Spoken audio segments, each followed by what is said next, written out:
শুভ সন্ধ্যা বন্ধুরা, আজ হলো 30 জুন 15 আষাঢ় সোমবার। আজকের সন্ধ্যার বিশেষ বিশেষ খবরগুলি হলো, আজ গলাকাটা এক ব্যবসায়ীর মৃতদেহ উদ্ধার নিয়ে চাঞ্চল্য সৃষ্টি হয়েছে শিলচর শ্রীকুনায়। শ্রীকুনায় ব্যবসায়ীর গলাকাটা লাশ উদ্ধার, তীব্র চাঞ্চল্য। হোয়াটসঅ্যাপ থেকে করা যাবে নথিপত্রের স্ক্যান, এবার আসছে নতুন ফিচার। আজ শিলচর লক্ষ্মীপুর থানা এলাকার উজান তারাপুরে রেলে কাটা পড়ে মৃত্যু ঘটল এক যুবকের। আজ হঠাৎ বিকট শব্দে কেঁপে উঠল এলাকা, হায়দ্রাবাদে মৃত্যু মিছিল। হাইলাকান্দি জেলায় অরুণোদয় প্রকল্পে এখন পর্যন্ত যোগ্য ৪৯,৪০২ জনের নাম আপলোড হয়েছে। হাইলাকান্দিতে সরকারি প্রকল্প থেকে যোগ্য উপকৃতদের বঞ্চিত না করার নির্দেশ মন্ত্রী কৃষ্ণেন্দু পালের। আবার অসম পুলিশের এনকাউন্টার, গুলিবিদ্ধ 2 লিঙ্কম্যান। মহালচরা এবং চৌরঙ্গি থেকে 5 জন সন্দেহভাজন বাংলাদেশি আটক। আজ আনুষ্ঠানিকভাবে পুরসভা থেকে পুর নিগমে উন্নীত হল শিলচর। দীপায়ন সুস্মিতাকে নিয়ে শিলচর পুর নিগমের কার্যালয় উদ্বোধন সাংসদ কনাদ পুরকায়স্থের। শিলচর লিংক রোডে 2টি লেনে রাস্তার উদ্বোধন বিধায়ক দীপায়ন চক্রবর্তীর। এবং শেষ খবরটি, ব্যতিক্রমী পদক্ষেপ, প্রাতঃ ভ্রমণের জন্য জোন তৈরি হাইলাকান্দি পুলিশের। তাহলে বিস্তারিত খবরে যাওয়ার আগে অবশ্যই ভিডিওটিতে একটি লাইক করে চ্যানেলটি সাবস্ক্রাইব করে পাশের বেল আইকনটি বাজিয়ে রাখবেন এবং ফেসবুক পেজটি ফলো করে ভিডিওটি অবশ্যই শেয়ার করবেন, যাতে সঠিক তথ্যগুলো সবার কাছে পৌঁছাতে পারে। এবার শুনুন আজকের খবরগুলির বিস্তারিত। প্রথম খবর, আজ গলাকাটা এক ব্যবসায়ীর মৃতদেহ উদ্ধার নিয়ে চাঞ্চল্য সৃষ্টি হয়েছে শিলচরের শ্রীকুনায়। আজ সোমবার সকালে শ্রীকুনার গ্রামীণ রাস্তার ধার থেকে এক ব্যবসায়ীর গলাকাটা দেহ উদ্ধার করা হয়। নিহত ব্যবসায়ীর নাম হুসেন আহমেদ। জানা গেছে, নিহত হুসেন আহমেদ শ্রীকুনা ডেইলি বাজারে একটি মুদি দোকান চালাতেন। প্রতিদিনের মতো রবিবার রাতে তিনি দোকান বন্ধ করে গুড়াবস্তি এলাকায় বাড়িতে ফিরছিলেন। ধারণা করা হচ্ছে, বাড়ি ফেরার পথে দুষ্কৃতীরা তাকে নৃশংসভাবে খুন করে। সকালে স্থানীয়রা তার গলাকাটা দেহ দেখতে পেয়ে পুলিশকে খবর দেন। পুলিশ ঘটনাস্থলে পৌঁছে দেহ উদ্ধার করে ময়নাতদন্তের জন্য পাঠায় শিলচর মেডিকেলে। প্রাথমিকভাবে পরিকল্পিত খুনের কাণ্ড বলে অনুমান করলেও নিশ্চিত হওয়া যায়নি। পুলিশের পক্ষ থেকে জানানো হয়েছে, পূর্ব শত্রুতার জেরে এই খুনের কাণ্ড ঘটেছে, নাকি ডাকাতরা হুসেনকে খুন করে তার সর্বস্ব লুট করেছে তা তদন্তে স্পষ্ট হবে। ঘটনার তদন্ত শুরু করেছে পুলিশ। হোয়াটসঅ্যাপ থেকেই করা যাবে নথিপত্রের স্ক্যান, আসছে নতুন ফিচার। মেসেঞ্জিং অ্যাপ হিসাবে হোয়াটসঅ্যাপের জনপ্রিয়তা আকাশ ছোঁয়া, তবু নিত্য নতুন ফিচার নিয়ে আসে মেটা। উদ্দেশ্য এই অ্যাপকে আরও বেশি জনপ্রিয় করে তোলা। এবার তারা আনতে চলেছে এক নতুন ফিচার। এই ফিচারের নাম স্ক্যান ডকুমেন্ট, যার সাহায্যে সরাসরি নথিপত্র স্ক্যান করা যাবে। কোনো থার্ড পার্টি অ্যাপের প্রয়োজন পড়বে না। তবে এই ফিচার এবার কেবলমাত্র অ্যান্ড্রয়েড বিটা ইউজারদের জন্য। আইওএস ইউজাররা ইতিমধ্যে এটি ব্যবহার করেছেন কয়েক মাস ধরে। অ্যান্ড্রয়েডের হোয়াটসঅ্যাপ বিটা ব্যবহারকারীরা যারা 2.25.18.29 ভার্সন ব্যবহার করেন, তারা এরই মধ্যে চমকে গিয়েছেন ওই ফিচার পেয়ে। তবে পরবর্তী সময়ে আরও সাম্প্রতিক আপডেটের ক্ষেত্রে এখন পরীক্ষামূলকভাবে ওই ফিচার মিলছে। অনেকেই জানাচ্ছেন, গুগল প্লে স্টোর থেকে একেবারে নতুন ভার্সন ডাউনলোড করে তারা ওই ফিচার ব্যবহার করতে পারছেন। অ্যাটাচমেন্ট মেনুতে রয়েছে ওই স্ক্যান ডকুমেন্ট ফিচারটি। ব্রাউজ ডকুমেন্ট ও চুজ ফ্রম গ্যালারির অপশন অবশ্য আগে থেকে ছিল। এই নতুন ফিচারে ট্যাব করলে অ্যান্ড্রয়েডে ডিভাইসে থাকা ক্যামেরা খুলে যাবে, আর সেখান থেকে সরাসরি নথিপত্র স্ক্যান করা যাবে। লক্ষ্মীপুর থানা এলাকার উজান তারাপুরে রেলে কাটা পড়ে মৃত্যু ঘটল এক যুবকের। আজ সোমবার সকাল ৯টা নাগাদ ঘটনাটি সংঘটিত হয়। মৃত যুবক লালাং চতুর্থ খণ্ড মোরাগাং গ্রামের বছর ৩৪-এর জাকির হোসেন। তিনি হামিদুল্লাহর ছেলে। জানা যায় জাকির উজান তারাপুরে রেল লাইনে দাঁড়িয়েছিলেন। জিরিবামগামী ট্রেনে কাটা পড়ে তার দেহ।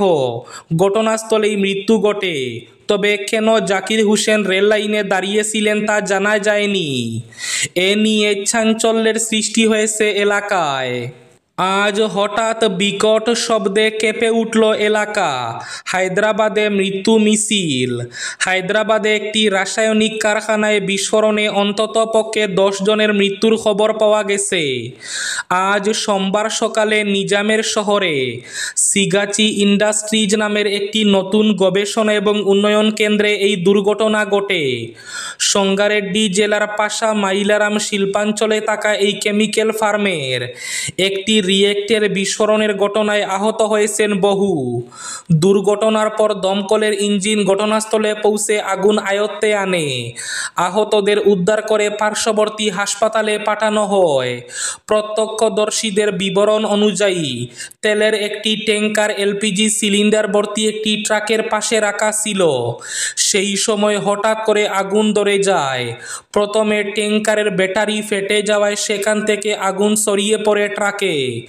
বিস্ফোরণের শব্দে আশেপাশের এলাকা কেঁপে উঠে। কয়েকজন জীবন্ত দগ্ধ হয়ে ঘটনাস্থলে প্রাণ হারান। হঠাৎ করে কেন এই বিস্ফোরণ তা এখনো জানা যায়নি। পুলিশ তদন্ত শুরু করেছে। হাইলাকান্দিতে সরকারি প্রকল্প থেকে যোগ্য উপকৃতদের বঞ্চিত না করার নির্দেশ মন্ত্রী কৃষ্ণেন্দু পালের। হাইলাকান্দি জেলার অভিভাবক মন্ত্রী কৃষ্ণেন্দু পাল বিভিন্ন সরকারি প্রকল্পে যোগ্য উপকৃতদের নাম বেশি করে অন্তর্ভুক্ত করার নির্দেশ দিয়েছেন।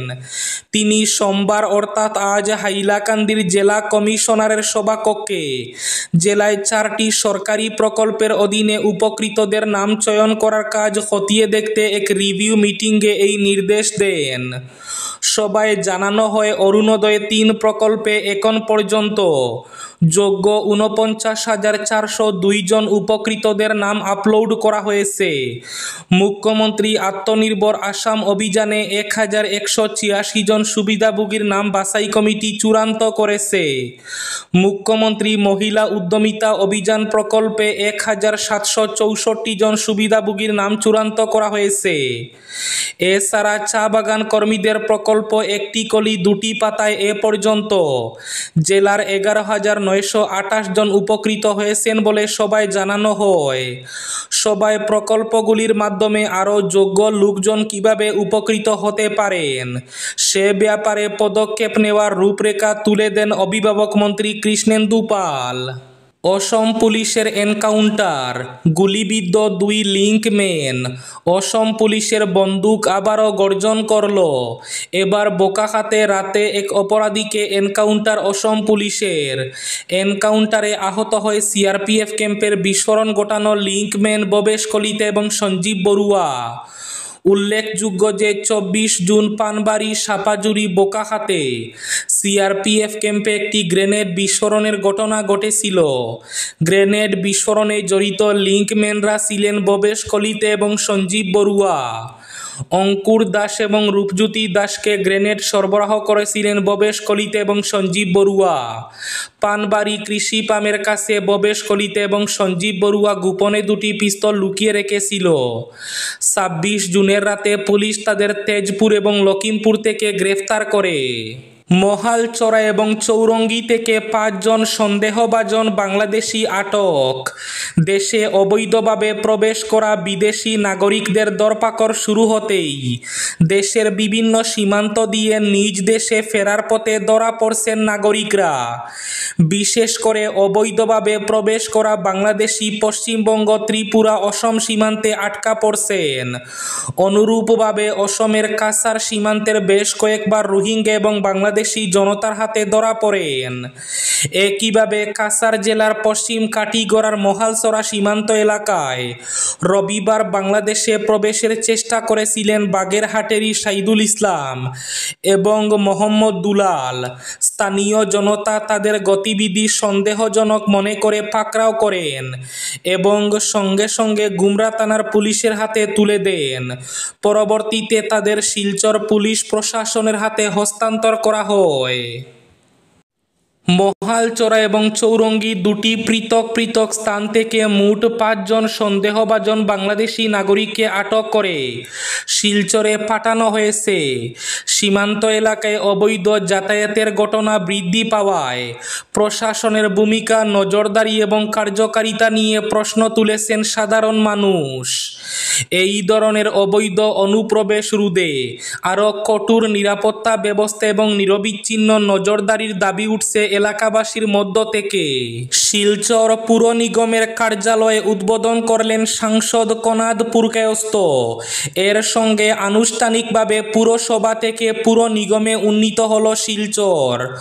আজ সোমবার রাজ্যসভার সদস্য কনাদ পুরকায়স্থের হাত ধরে আনুষ্ঠানিকভাবে কার্যালয়ের উদ্বোধন হল।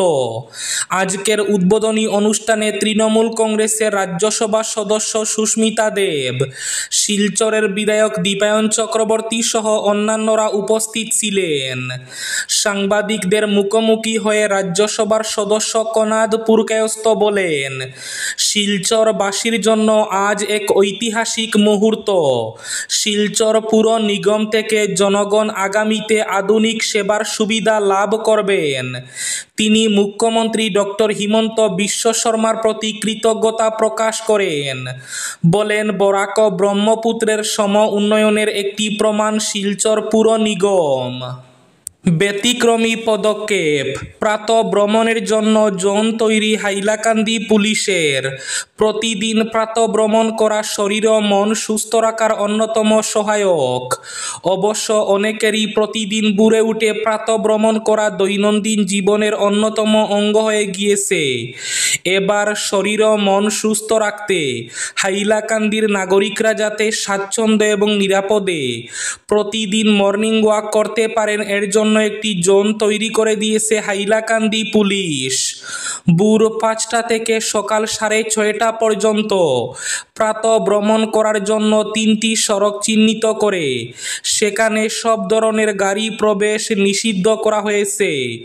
জেলা পুলিশের এহেন ব্যতিক্রমী পদক্ষেপ কার্যত এই জেলায় প্রথম, আর এর জন্য পুলিশকে সাধুবাদ জানিয়েছেন নাগরিকরা। এই ছিল আজকের সন্ধ্যার বিশেষ বিশেষ খবরগুলি। ভিডিওটি অবশ্যই লাইক করে শেয়ার করে দেবেন।